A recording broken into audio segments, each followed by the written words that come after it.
지금까지 김철원 교수님께서 신약적 관점에서 침상에 대해서 말씀을 주셨습니다. 오늘 주신 말씀 가운데 굉장히 또 중요한 말씀들을 주셨는데, 특별히 출애굽기 6장 7절 말씀에서 언약문에 대해서 말씀해 주셨어요. 너희는 나에게, 나는 너에게, 이렇게 하시면서 다양한 그 말씀 사례들, 예를 들면 예레미야 31장 33절 같은 그 말씀들을 비교해서 말씀을 주셨습니다. 그러니까 곧 나는 너고 너는 나다, 뭐 이게 다양한 말씀으로 또 요한계시록 3장에서도 나타납니다만은, 어쨌든 이 말씀을 통해서 결국 중심은 예수 그리스도가 언약의 성취자요, 모든 말씀의 완성자다라는 것을 가르쳐 주셨고, 또 굉장히 중요한 말씀 중에 하나가 구약의 두 가지 예언의 말씀을 또 신약적으로 해석해 주셨어요. 민수기 11장 28절 29절에 나타난 말씀, 그 말세에 이루어질 언약에 대해서 말씀하셨고, 또 이사야서 32장 15절에 있는 이 말씀을 또 오순절에 이루어질 그 언약과 관련해서 말씀을 주셨습니다. 특별히 여러분들이 유의해서 그 말씀을 묵상하시면 좋겠습니다. 뭐 그 외에도 드린 말씀이 참 많습니다. 강조하신 말씀은 무엇입니까? 어떻게 성령의 세례를 받고 우리가 성령 충만한 삶을 살아갈 수 있느냐? 결국은 그것은 곧 침상에서의 우리가 예수 그리스도와 함께 누리는 축복된 삶이 아니냐라는 것을 말씀해 주셨습니다.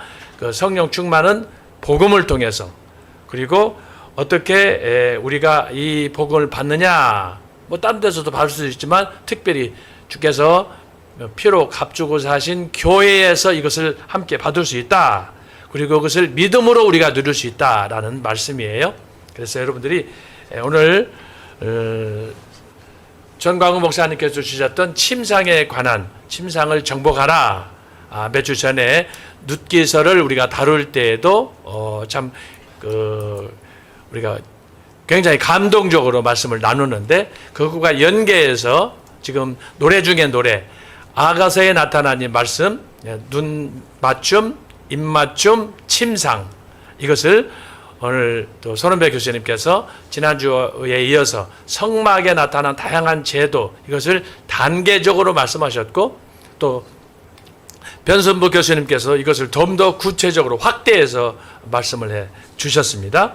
그리고 조금 전에 우리 김철원 교수님께서도 어떻게 하면은 이것을 신약적으로 성령 충만, 그 사도행전에 나타나는 몇 가지 사례들을 말씀하시고 나타난 그 특징, 어떻게 하면 우리가 성령을 받고 소멸하지 않을 수 있느냐, 다양한 실제적인 부분들을 말씀해 주셨습니다.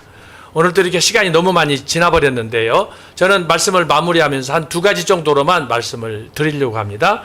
첫째는 뭐냐, 우리의 신앙생활은 단계적이다. 우리 전 목사님 말씀 포함해서 세 분 교수님들도 강조하셨습니다. 우리가 신앙생활을 하다 보면, 교회 가서 신앙생활을 하다 보면 처음부터 그렇게 성숙한 신앙인이 될 수가 없어요. 좌충우돌하고 또 스스로 자포자기에 빠지고 이런 여러 가지 예상하지 못한, 예측하지 할 수 없는 삶의 현장에서 우리가 그것들을 경험할 텐데, 역시 오늘 아가서를 통해서 주시는 말씀도 사랑도 마찬가지예요. 우리가 눈빛으로 또 입맞춤으로 침상으로 여러 가지 이제 신혼여행까지 이렇게 가서 행복한 가정을 이룹니다만은, 결혼 생활이라는 것은 마지막 우리가 죽는 날까지 서로 신뢰 속에서 사랑을 통해서 우리가 서로 공급받아야 되는, 그래서 마치 내가 너 안에, 너가 내 안에 있는 것처럼 남녀 부부가, 남편과 아내가 그런 그 성숙한 신앙 안에서 단계적으로 이것을 우리가 펼쳐나가야 된다라고 하는 것을 말씀해 주셨습니다. 그래서 오늘 그 전체적인 말씀의 핵심은 어떻게 침상으로 갈 수 있느냐, 지성소에 갈 수 있느냐, 그것을 아까 나사로도 말씀하시고 마르다도 말씀하시고 그 다음에 마리아, 이렇게 단계적으로 이렇게 또 초신자, 중급, 또 고급, 이런 단계적으로 다양하게 말씀을 해 주셨는데, 우리가 아가서를 통해서 침상에 누가 들어갈 수 있느냐? 우리가 이제 몇 주 전에도 그 룻기서를 통해서 어떻게 룻이 보아스의 침상에서 함께 잠자리를 할 수 있었느냐?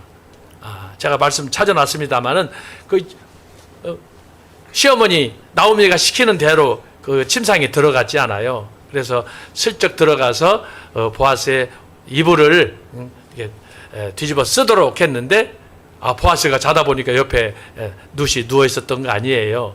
그러나 전혀 놀라지 않고 오히려 그를 사랑으로 받아주고 인정하고 내가 이미 너에 대해서 들어서 안다. 그런 그 단계적인 과정.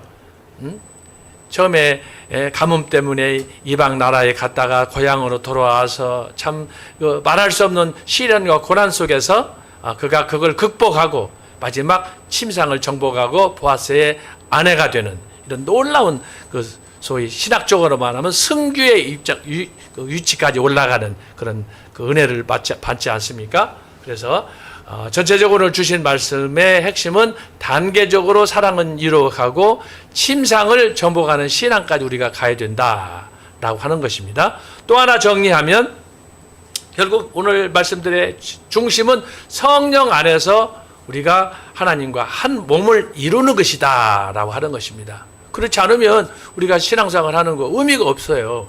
그래서 성령께서 참 우리의 마음을 감동하셔서 우리가 주라 고백하고 주님 앞에 더 헌신하고 더 충성할 수 있는 그런 신앙생활로 우리가 나아간다면 얼마나 아름답겠는가 그런 생각을 하게 되었습니다. 참 사랑이라는 건 우리가 실제적으로 가정생활 하면서 또 단체생활 하면서 봅니다마는 수시로 시시각각으로 이렇게 변하는 우리의 그 일상들을 보게 됩니다. 그걸 보면은 우리가 다짐을 하고 다짐을 해도 주님 앞에서도 그러잖아요. 헌신을 다짐하고 충성하고 합니다만 아까도 초두에 소름이 교수님도 말씀하셨잖아요. 우리가 기도를 하든 찬양을 하든 헌금을 하든 봉사를 하든 온전히 주님 앞에 한 마음으로 초지일관해야 될 텐데 너무나 변화무쌍해요. 우리가 내 삶이지만 내 삶을 예측할 수 없는 거예요. 환경 때문에 또 나는 나대로 어떤 도전받는 갈등 때문에 견딜 수가 없잖아요. 그럼에도 불구하고 하나님께서 우리들을 물리치지 아니하고 끝까지 우리를 지키셔서 진짜 뜰에서 성소로 지성소로 나가게 하시는 하나님의 놀라운 이 구원의 역사 우리가 다시 한번 마음속에 감사하면서 오늘 정광 목사님께서 우리에게 주셨던 말씀 침상에 대해서 상고하였습니다. 그래서 말씀 한번 다시 음미하시고 오늘 또 굉장히 방대한 준비된 말씀으로 오늘 세 분 교수님께서 말씀을 주셨습니다. 손은배 교수님도 말씀을 분석적으로 잘 하셨고 또 변순복 교수님께서 구약의 다양한 사례들을 정말 어떻게 이걸 다 한 입에 우리가 먹을 수 있을까 고민할 정도로 잘못하면 소화불량이 걸릴 것 같아요. 엄청나게 많은 메시지를 우리에게 주셨고 또 그거에 기초해서 신학적으로 김철웅 교수님 또 구약에서부터 성경신학적으로 어떻게 애언이 이루어지는가 하는 것들을 다양하게 또 실제적으로 사도행전과 관련해서 또 서신서에 나타난 말씀을 통해서 우리에게 말씀을 주셨습니다.